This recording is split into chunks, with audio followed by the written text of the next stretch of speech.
Howdy out there, everyone. Today we're going to take a look at this 2007 film Zodiac, directed by David Fincher and starring Mark Ruffalo, Robert Downey Jr., and Jake Gyllenhaal, among several other excellent character actors, sort of rounding out the proceedings. And this is the two-disc director's cut of Zodiac. And I want to point out that the movie is, firstly, a very well done, expertly shot, expertly acted, expertly paced film, not only about the Zodiac killer, but more importantly about the process of trying to find the Zodiac killer. And while I know some people have complained that the narrative sort of flags at the end and is leaving the viewers with a very ambiguous and sort of unsatisfactory conclusion, but that's where we are in real life. They never did catch the Zodiac killer.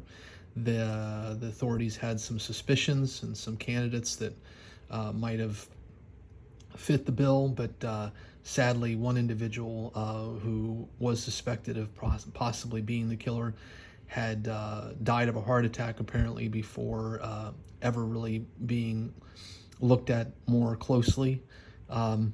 It's just an interesting story, and it's in many ways a very atypical film of its ilk.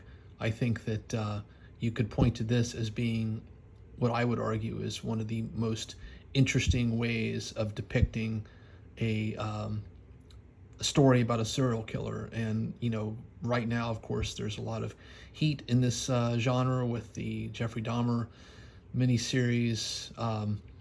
And, you know, they've done stuff on Ted Bundy.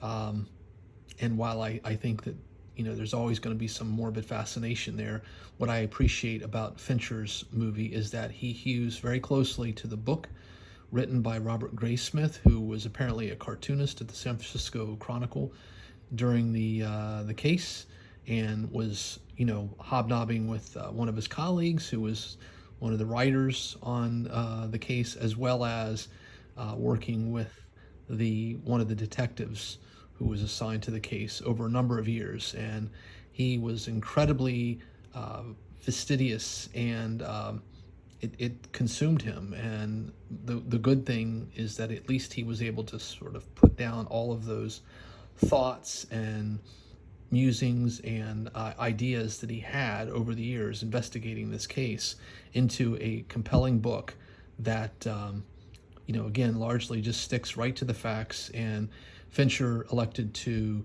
use that as the basis of this film, and I think it serves the viewer and the case well, because it doesn't sensationalize things the way you might think it would.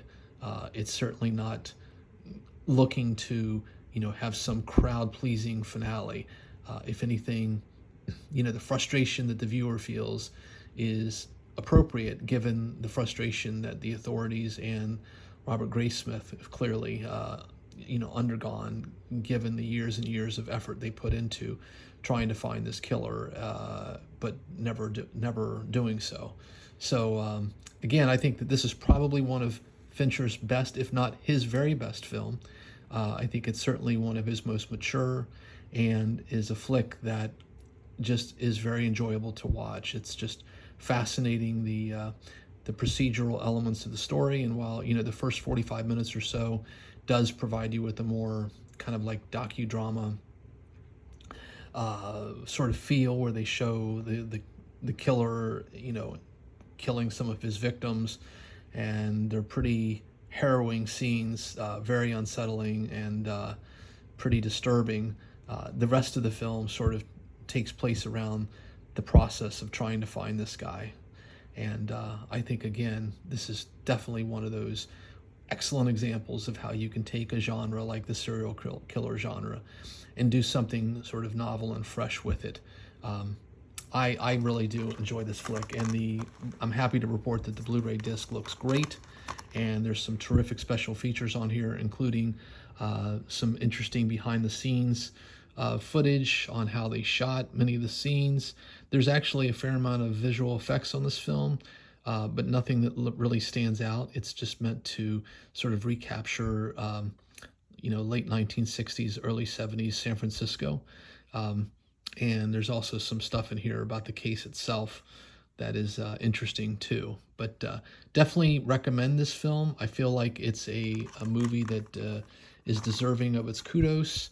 And if you can find a copy of it, I bought this used for about $6-7. It's definitely worth adding to your shelf. I think it fits nicely alongside films such as Silence of the Lambs, Manhunter, etc. So, on that note, please take care out there, everyone. Stay safe, be kind, and keep watching good cinema.